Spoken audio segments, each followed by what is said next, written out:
Boa noite. Geralmente, os palestrantes costumam dizer, ao iniciar uma palestra, que a paz do Senhor Jesus esteja no meio de nós. Eu gostaria de dizer diferente, para que a gente pudesse começar a entender o nosso tema. Eu gostaria de dizer que a nossa paz interior seja suficientemente receptiva para receber a paz do nosso Senhor Jesus. Por que isso? Porque Jesus está doando a sua paz para nós o tempo inteiro. Deus está nos acolhendo, nos chamando, estendendo a sua mão o tempo inteiro. A gente é que às vezes tem um braço curtinho. Lembra daquele dinossauro da família Dinossauro que passava na televisão? Não tinha um Roy, um dinossauro que tinha a mãozinha assim? E a gente é assim. Não sempre, graças a Deus, mas uma boa parte do tempo. A gente esquece que nós somos os artífices, os artistas, os artesãos, os técnicos que moldam o nosso destino, a nossa vida e os nossos problemas. E aí, quando a gente tem um grande problema, que a gente não consegue resolver, a gente costuma dizer assim: meu obsessor é tão bravo, meu obsessor me persegue tanto.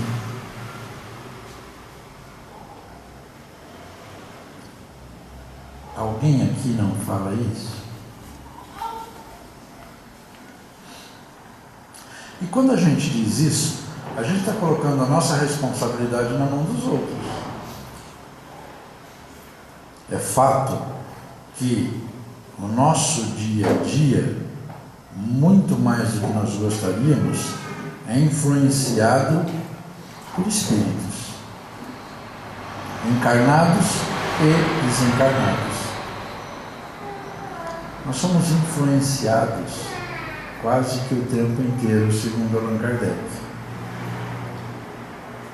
No Livro dos Espíritos, a pergunta 457, se não me engano, Kardec perguntou ao Espírito de Verdade: os Espíritos influenciam a nossa vida?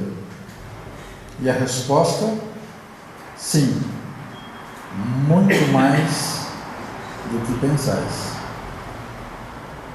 De sorte que, ordinariamente, são eles que vos dirigem. O que o Espírito de Verdade quis dizer com ordinariamente? O dicionário diz que ordinário é alguma coisa comum, alguma coisa que acontece frequentemente. Então, os Espíritos nos influenciam frequentemente. Que tipo de espíritos nos influencia? Será que eu sou aquele espírita que só tem anjo de guarda e protetor?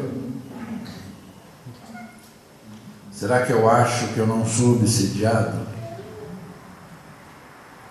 Chico Xavier disse que era obsidiado quase todo dia. Mas Chico Xavier era um espírito pequeno, né? Nós não, né? Nós já estamos numa condição evolutiva muito maior, né? Afinal de contas, a gente estuda, a gente faz caridade. Tá certo que de vez em quando, como disse nosso irmão aqui, a gente tem umas roupinhas meio rota, meio rasgada, mas faz caridade. E esse é um dos entraves que faz com que nós sejamos influenciados por espíritos que querem ver a nossa derrota. O orgulho. Eu sou bom. Eu já sei das coisas. Eu sou melhor que ela, melhor que ele. Eu estudo. Eu até dou passe no centro espírita. E olha, meu passe é forte.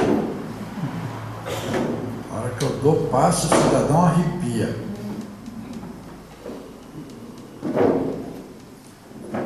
E cada vez que a gente pensa assim, a gente se esquece de que na seara de Jesus nós somos apenas trabalhadores.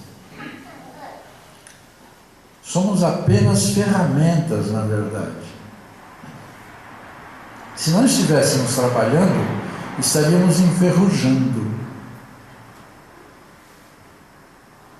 por inteiro. Meio enferrujado a gente é.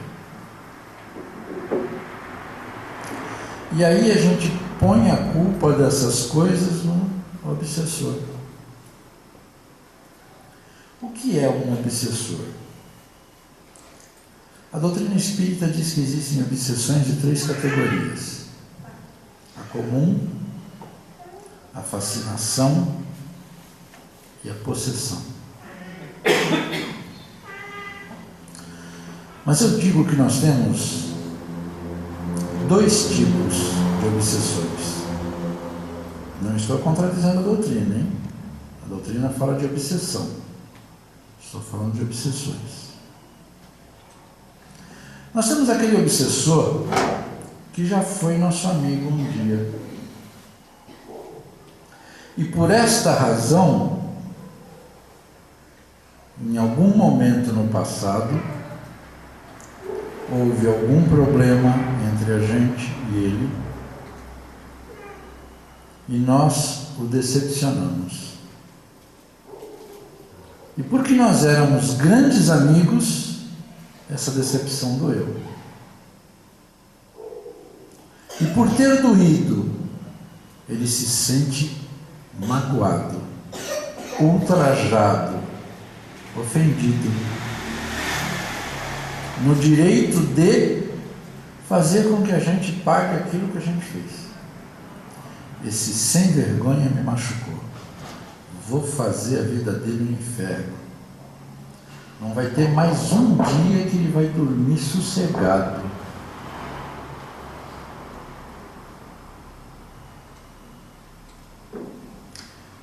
E nós, será que já não pensamos assim de alguém nesta vida? Será que já não desejamos para alguém, nem que tenha sido por um momento, por uma fase, por um tempo, essas mesmas coisas? Então, por que nós insistimos em chamá-lo de obsessor? Ele é nosso irmão, já foi nosso amigo. E a maneira mais simples de acabarmos com essa obsessão é reconquistando esse nosso amigo, fazendo dele um parceiro, um amigo, alguém querido novamente. Como que a gente faz isso? Em primeiro lugar, deixando o orgulho de lado e pedindo perdão para ele. Ah, mas eu não sei o que eu fiz para ele, nem sei se eu fiz alguma coisa. Fez. E o que fez não importa.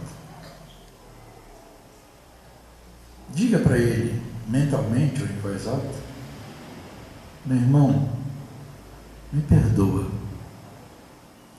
Quando eu, ainda na minha fase de muita ignorância, prejudiquei você, te magoei, te machuquei.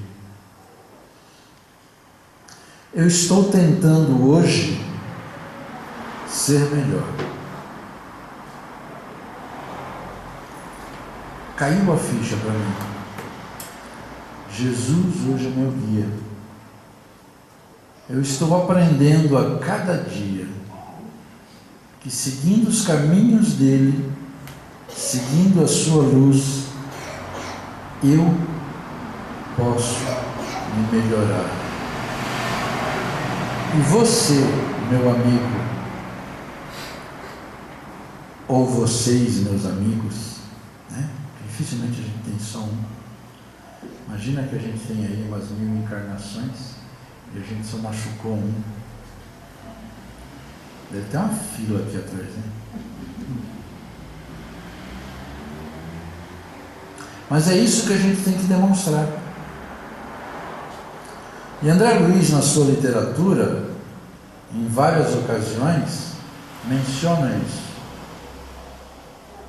E menciona que esses irmãos muitas vezes continuam nos provocando, continuam nos perseguindo, porque não acreditam em nós. Então eles precisam saber até que ponto nós realmente nos modificamos. E aí muitas vezes eles não nos obsidiam diretamente. Eles pegam a vizinha, o cunhado, a sogra, às vezes o filho, o irmão, a irmã, o chefe, e utilizam eles para nos cutucarem.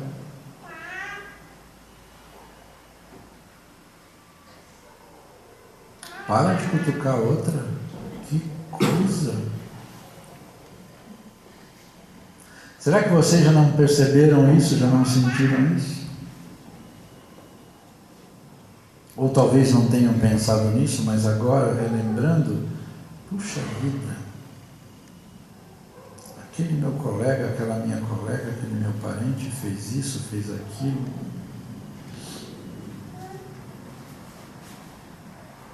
E muitas vezes, essa atitude foi tomada porque alguém que nós magoamos quer nos magoar, quer nos ferir. Se nós já fomos amigos, como foi dito aqui, quem que vai nos magoar? Um amigo, um chegado. Uma outra condição para nós não recebermos a influenciação negativa de um espírito é nós elevando a nossa vibração.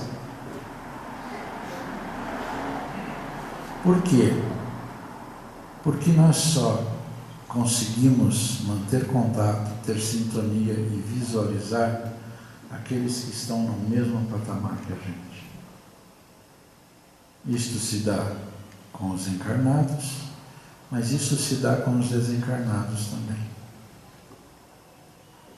E também na literatura de André Luiz existem menções sobre essa condição. André Luiz, por diversas vezes, estando em trabalhos aqui na Terra, menciona que os espíritos que estavam querendo atrapalhar não conseguiam enxergá-los. Que os espíritos que estavam obsidiando determinadas pessoas que eles estavam tratando não conseguiam enxergá-los. E aí? Bora brincar de homem invisível e mulher invisível?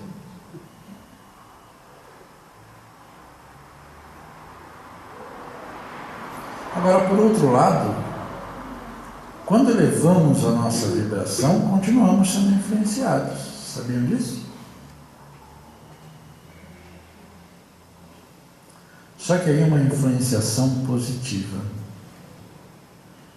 Porque todas as vezes que estivermos no caminho da caridade, no caminho do amor, no caminho do auxílio, nós estaremos sendo ajudados, auxiliados, protegidos por espíritos superiores. O nosso próprio mentor consegue nos intuir, consegue nos influenciar apenas quando estamos receptivos. Eu digo que o meu deve estar rouco, né? Afônico, de tanto gritar no meu ouvido as coisas, eu não escuto.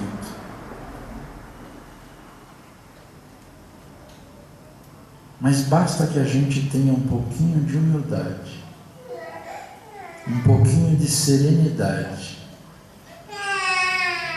um grãozinho de mostarda de fé.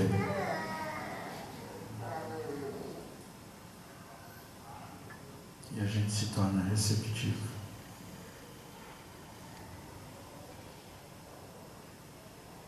Aqui dentro da casa, nós temos a oportunidade de estarmos sob uma cúpula de proteção.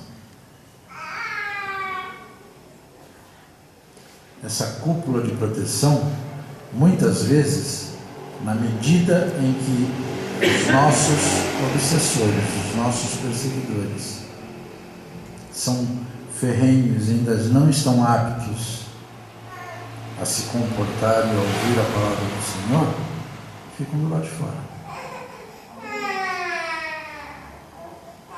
Mas o que adianta nós tomarmos um passe pensando no capítulo da novela que vai passar daqui a pouco?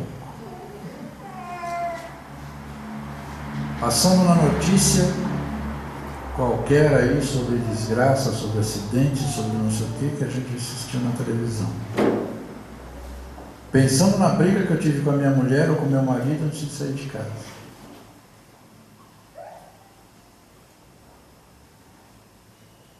Eu não estarei receptivo. Receberei o remédio do tratamento? Sim. Mas em que quantidades? E ao sair lá fora, a primeira coisa que eu faço é tomar os meus obsessores, que até isso a gente tem que ter propriedade, né? Não, é meu obsessor. É minha obsessora. Eu tenho 3. Ah, não, eu tenho 5.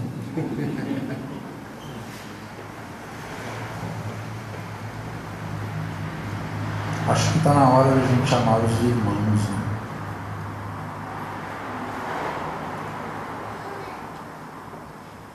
Nós os machucamos, eles com certeza já nos machucaram em outras encarnações. Então está na hora de parar com esse joguinho de ping-pong, né? Uma hora a gente está encarnado e obsidiado, outra hora a gente está encarnado e a gente obsidia. Está na hora de uma trégua. Está na hora de nós darmos essa trégua. Mas está na hora também de nós pedirmos essa trégua. Porque o pedir vai indicar que nós reconhecemos os nossos erros. Não importa que não lembremos quais são. Mas o que a gente mais tem para dar e vender é erro, né? Trocar. Se Casa Espírita fizesse bingo de erro, não ia ter problema nenhum, né? Todo mundo ia doar à vontade.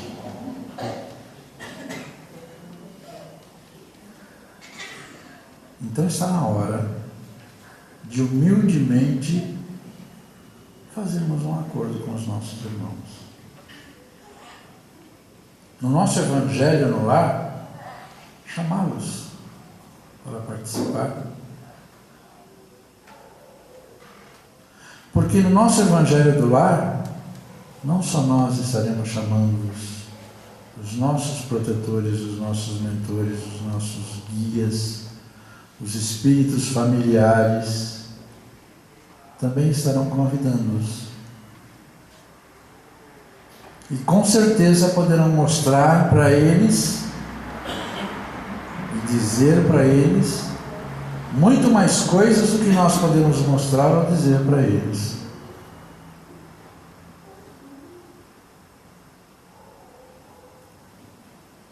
Se você não tem obsessor, é porque você já o conquistou. Mas não esqueça, eu disse que tinha 2 tipos de obsessores. E o outro tipo de obsessor é aquele que a gente está andando na rua, a pé, no ônibus, dirigindo, e se irrita.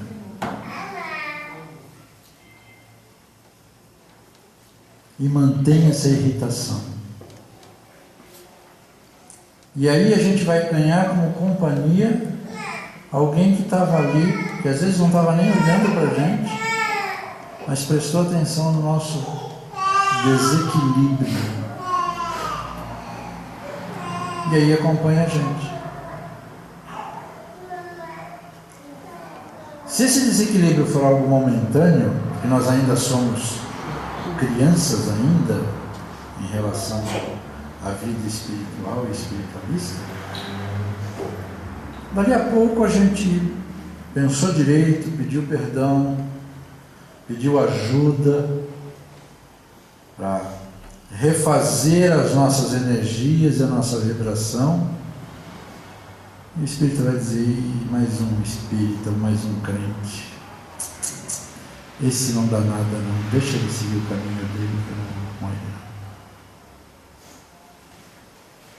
Mas se nosso padrão for mais ou menos perene nessas irritações, o Espírito vai se tornar nossa companhia. Ele não está fazendo nada não, está desencarnado, está por aí.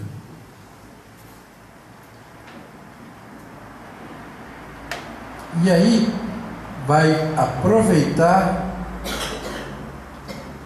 dos nossos sentidos materiais para se completar. Quais são os sentidos? Falar, ouvir, né? Mas existe também o comer, o beber, fazer sexo. E aí, se nós tivermos uma inclinação, por exemplo, para beber um bocadinho a mais, e ele for alguém que gosta da coisa, aí nós vamos ver o que é beber a mais. E estaremos sendo o caneco do Espírito.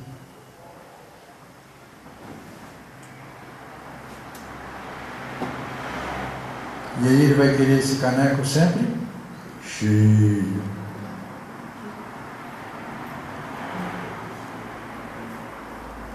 E se a gente gosta de comer em excesso, então? E o Espírito também é glutão. E todas essas sintomas, essas anomalias, esses excessos, vão acarretar doenças. E aí nós podemos ter desde uma simples úlcera, uma cirrose, até um problema psíquico, psicológico. Porque é sabido hoje,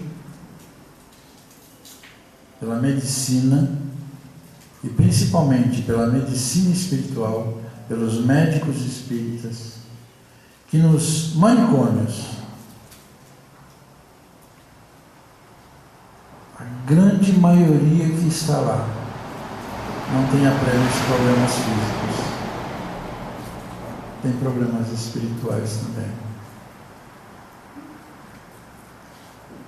E problemas que começaram muitas vezes com coisas simples. Muitas vezes com uma irritaçãozinha, que virou uma irritação zona, que virou uma raiva, que virou um ódio, que virou uma perseguição.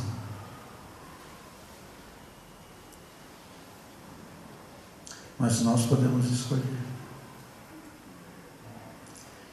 Diz o Divaldo que até mesmo na mais grave das obsessões, a possessão, é possível se ter um retorno à condição normal, que logicamente vai demorar um pouquinho mais, mas que é possível. Porque todos nós temos dentro do Espírito, da nossa essência, a verdade de Deus, o conhecimento do Criador, a potência infinita do amor divino. Então basta querermos.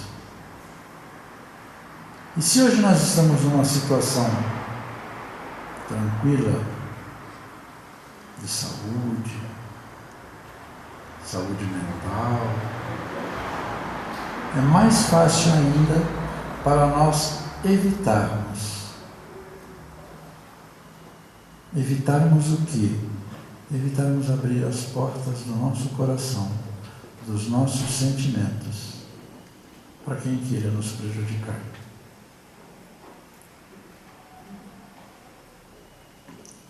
Quando se tem contato com esses espíritos sem preparação,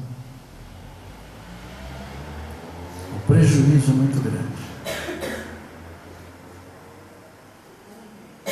Dentro de uma casa espírita com uma cúpula, com médiuns preparados, fazendo um trabalho de desobsessão, a coisa tem uma outra figura, um outro valor. Por quê? Porque o médium que está ali doando amor, doando caridade, doando ectoplasma, doando a oportunidade do Espírito se expressar com amor, trabalhando para o Cristo, sendo ferramenta. Ele não sofre obsessão. Obsessão sofremos nós, que achamos que somos imunes.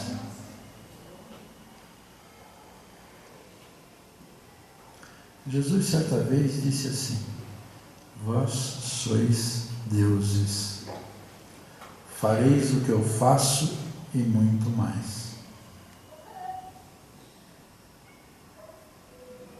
O que significa isso? Significa que nós temos o poder, a possibilidade de cuidarmos de nós, de nos protegermos. Precisamos de Deus e precisamos de Cristo? Claro que precisamos. Mas se nós não tivermos a iniciativa, se nós não quisermos e não fizermos, o nosso livre-arbítrio é respeitado. Lembra do livre-arbítrio? Aquela possibilidade de a gente querer ou não querer, de escolher, de fazer a opção. Façamos então uma opção.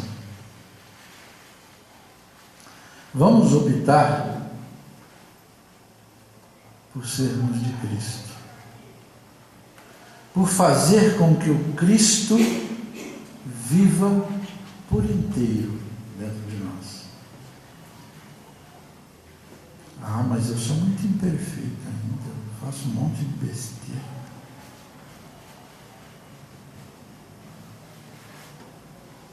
Kardec disse que os espíritas seriam conhecidos como?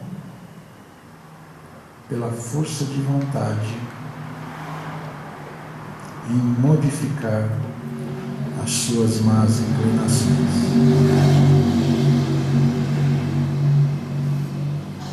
Será que Kardec conhecia a gente? Será que Cristo conhece a gente? Ele sabe do que a gente precisa. Mas Ele precisa que nós saibamos também. E que sabendo, desejemos, queiramos, nos esforcemos para ser hoje melhor que ontem, amanhã melhor que hoje. Porque nós temos o livre-arbítrio e podemos ser o que quiser. E muitos espíritas usam isso, né? Reencarnar mesmo, isso é eterno. Próxima encarnação eu cuido disso. Cuidar agora não. Só que nós estamos passando por uma transformação neste planeta, que está deixando de ser um planeta de expiação e prova para ser um planeta de regeneração. Muitos de nós está tendo a última ou a penúltima encarnação nesse planeta para carimbar o nosso visto de permanência. Porque aqueles que não ficarem aqui vão para outros planetas um pouquinho mais atrasados. Mas qualquer um que a gente vá, não vai ter iPhone, não vai ter iPod, não vai ter notebook, não vai ter celular, não vai ter internet. Certo? Nem televisão, hein? A maioria de nós vai redescobrir a roda e redescobrir o fogo. Depois de umas 20, 30 encarnações num planeta desse, se a gente aprendeu a lição, a gente volta para cá. Cada um escolhe o tempo que precisa. A única diferença do Espiritismo enquanto religião, da verdadeira noção de religião de outras religiões, é exatamente essa. Nós temos na nossa mão o nosso destino. Nós vamos escolher quanto tempo nós vamos levar para deixar de encarnar nesta Terra e ir para um planeta mais elevado, mais evoluído. Quanto tempo nós levaremos para tomar atitudes de um Francisco de Assis, de um Chico Xavier, de um Bezerra de Menezes? E que nessa caminhada que a gente faça para o futuro, para frente, para o melhor e para cima, a gente leve aqueles amigos que a gente decepcionou no passado.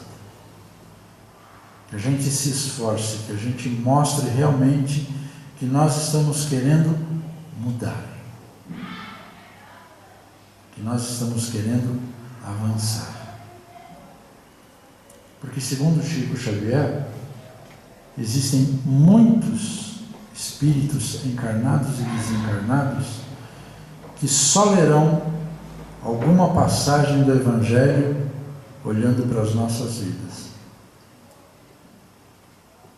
Então precisamos ter pelo menos algumas passagens do Evangelho sendo colocadas em prática.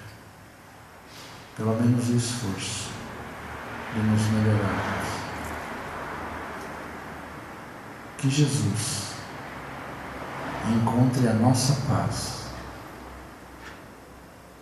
para distribuir a sua paz entre nós.